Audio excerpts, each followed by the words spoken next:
सुप्रभात। मैं जगेंद्र राणा आपसे एक आध्यात्मिक विषय पर चर्चा करते हैं। विषय है कल्ब से अभ्यास। कल्ब से अभ्यास।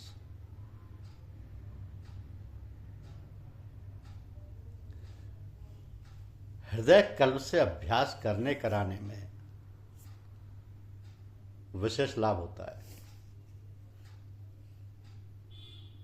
कल्ब यानी हृदय। इस शरीर में कल्ब के 3 मुख्य केंद्र हैं। इन्हीं तीनों केंद्रों पर आत्मा की सत्ता दर्जेवार उतरकर शरीर के तीनों मंडलों में कार्य करती रहती है। दर्जेवार मीन्स क्रमानुसार। तो स्थूल शरीर यानी जिस्म कसीफ में जो कल्ब होता है उसको सूफी फकीर कल्बे सनोबरी कहते हैं। इसी स्थान पर आत्मा की सत्ता चैतन्य रूप से इस मंडल में मुख्य रूप से काम करती है। जब सूरत शब्द जिक्र कल्ब का अभ्यास यहां पर किया व कराया जाता है तो इस पंचभूत शरीर में भी आत्मसत्ता का चैतन्य प्रकाश दौड़ जाता है।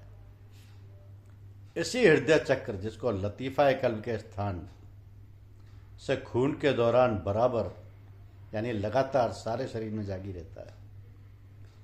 फिर प्राण शक्ति आदि इसी मुकाम से सारे शरीर में प्रताड़ित होती है।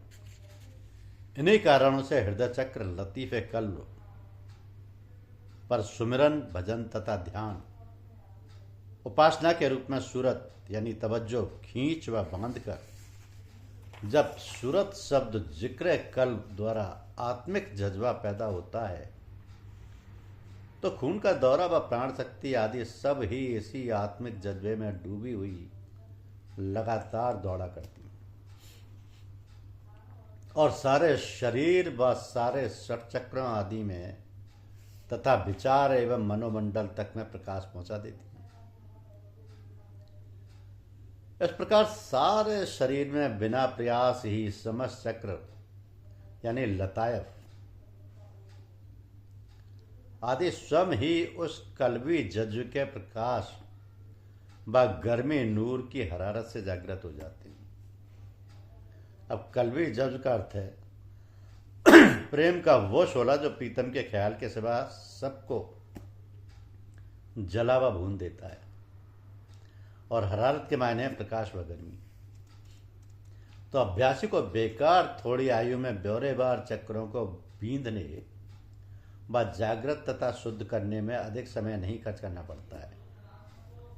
यह आत्मिक जज्ब अभ्यास व लगन से बढ़ता ही चला जाता है और सारे कर्म क्षेत्र तथा गुण क्षेत्र को शुद्ध व पवित्र कर देता है। अब आत्मिक सत्ता के दूसरे केंद्रीय स्थान को सूक्ष्म शरीर यानी जिस्म लतीफ का हृदय कल्ब कहते हैं। जिस्म लतीफ का हृदय या कल्ब कहते हैं। सूफी फकीर इसको कल्बे मुदब्बरी कहते हैं। तो इसी तरह कारण शरीर जिसमें अल्ताफ में है भी कल्ब का केंद्र होता है, जो आत्मा की निस्सत्ता का मुख्य स्थान होता है। सूफी फकीर इसी को कल्बे नीलोफरी कहते हैं। तो ये तीनों कल्ब इस पिंड शरीर के तीनों मंडलों में आत्मिक सत्ता के उतरते हुए मुख्य केंद्रीय बिंदु खास मरकजी नुक्ते हैं। यह खास मरकजी नुक्ते का मतलब है मुख्य केंद्रीय बिंदु है।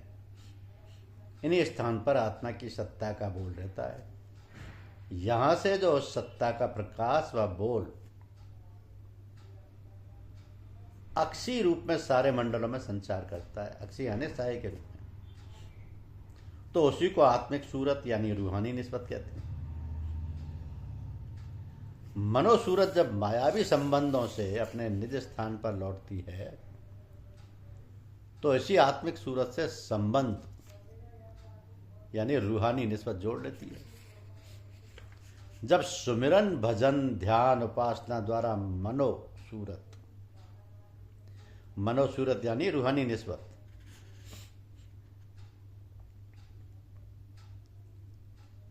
पर आ जाती है या आने लगती है तो उसका लगाव व खिंचाव स्वयं ही कल्प पर संभवतः होने लगता है।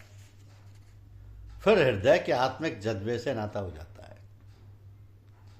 तो जितनी ये तवज्जो जिक्र कल्ब के अभ्यास द्वारा कल्ब में जमती जाती है, उतनी वह आत्मिक जज्ब में डूबती जाती है।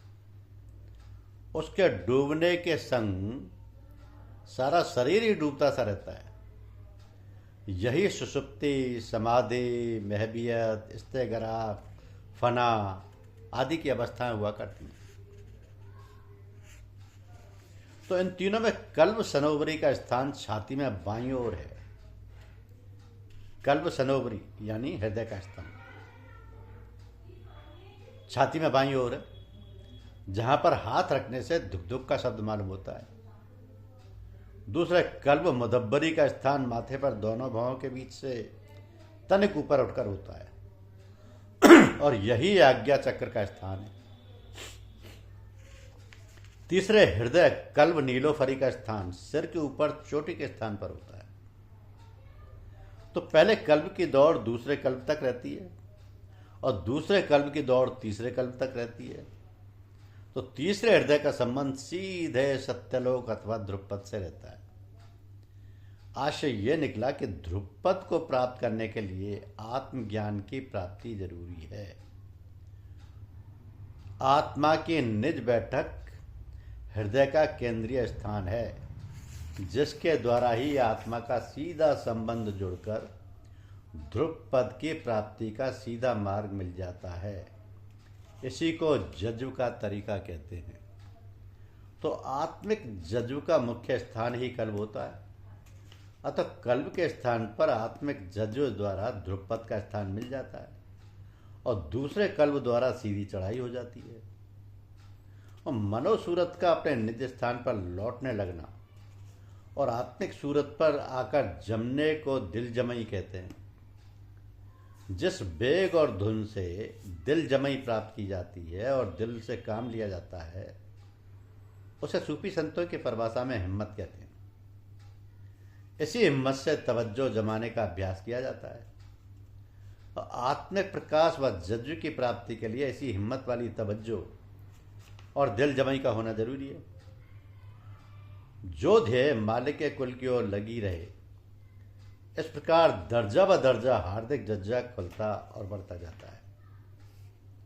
इस मार्ग में दो तरीके हैं, एक जज्जु का और दूसरा सलूक का। तो जज्जु का मुख्य संबंध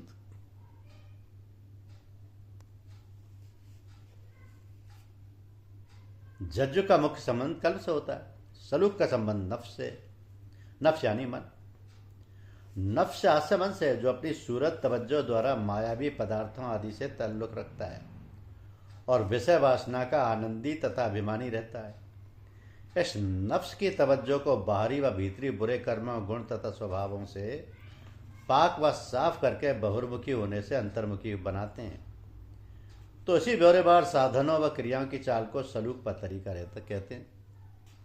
इसी को मन की शुद्धता यानी तजकिए नफ्स कहते हैं। और यहाँ पर मनोसूरत यानी नफसानियत मायावी निस्बत से पाक होकर आत्मिक सूरत निस्बत जोड़ लेती है, अर्थात मन तमोगुणी व रजोगुणी अवस्था से शुद्ध होकर सतोगुणी हो जाता है। ये सब सलूक का तरीका ज्ञान मार्ग कहलाता है, जिसमें हर बात व अंग को साधते संभालते मन को मायावी घाटियों से हटाते हुए अंत में आत्मिक सूरत को सतोगुणी धार मिलती है। यही सूरत जब कल्ब पर जाकर यानी हृदय पर जाकर जमती है, तो वहाँ पर आत्मिक चैतन्य प्रकाश के बल व तेज से मेल खाकर ऐसा जज्बा उमड़ उठता है कि सारा अंतःकरण उसकी जगमगाहट तथा प्रकाश व गर्मी से भर जाता है। उस तेज की गर्मी से अंतःकरण का सारा कूड़ा करकट तथा मल विक्षेप आवरण आदि सब स्वाह हो जाते हैं। आत्मानंद के प्रकाश का अनुभव व ज्ञान भासने लगता है। तो सलूक अर्थात कर्म व ज्ञान कांड मार्ग से जो शुद्धता ही धीरे धीरे यम नियम और संयम से बहुत समय परिश्रम व तपस्या, मेहनत व रियाजत से प्राप्त होती है और जो आत्मिक ज्ञान व अनुभव होने के लिए जरूरी है, वो से आत्मिक जज्ब की राह से बहुत शीघ्र और भली भांति प्राप्त हो जाती है। यानी जज्व के जिम्न में तजकिए नफ्स अर्थात जज्व के अंतर्गत मनोशुद्धता ही अपने आप ही आती जाती है। जज्व प्रेम रूप होता है। जिस चीज के प्रेम की तवज्जो हृदय की तवज्जो से जितनी निकट होती है या मेल खाती है, उतना भी प्रेम जज्व रूप में उमड़ व भड़क उठता है। तो मानसिक सूरत बहिर्मुखी होने से जब अंतर्मुखी होती है तो प्रथम एकाग्रता की अवस्थाओं पर पहुंचती है और फिर जिस इष्ट व ध्येय यानी मकसूद की प्राप्ति की इच्छा व या ध्यान में बांध कर उस एकाग्र अवस्था के स्थान से आंतरिक सत्वगुण सूरत में बैठते हैं, तो यहाँ हृदय चक्र पर आत्मिक जज्बे के आकर्षण में ध्यान से महवियत प्राप्त होती है यानी सुषुप्ति समाधि अवस्था की प्राप्त होती है। जब वह अंतरात्मिक सूरत अपने में प्रीतम व ध्येय यानी महबूब व मकसूद की याद दिलाते हुए सुषुप्ति से गुजरती है और खिंचकर हृदय में आती है, तो वहां पर वह आत्मिक सूरत के आत्मिक जज्बे में जाकर लीन हो जाती है। यहां पर समाधि की अवस्थाएं प्रारंभ होती हैं। तो अपनी आंतरिक सूरत द्वारा आत्मिक आनंद में अंतर समाधि की गहरी अवस्था में यानी इस्तेगराक की हालत में डूब जाते।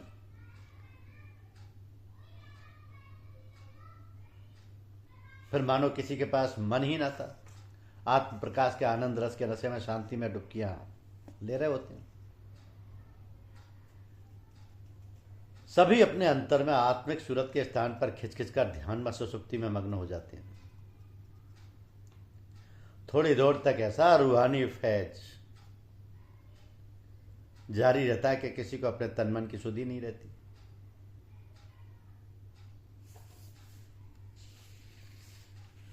ऐसा प्रभाव पड़ता है कि प्रेम के हार्दिक जज्बे में बार बार रो पड़ते हैं और हाथ बांधकर बड़े प्रेम भाव से निवेदन करते हैं कि जो कुछ आपके पवित्र वाणी से उपदेश मिलता है उसका अंतर में मानव प्रकाश व अनुभव भी होता जाता है।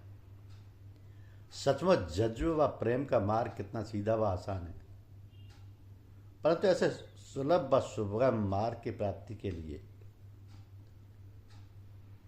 सद्गुरु भगवान की जरूरत है। धन्यवाद, शुक्रिया।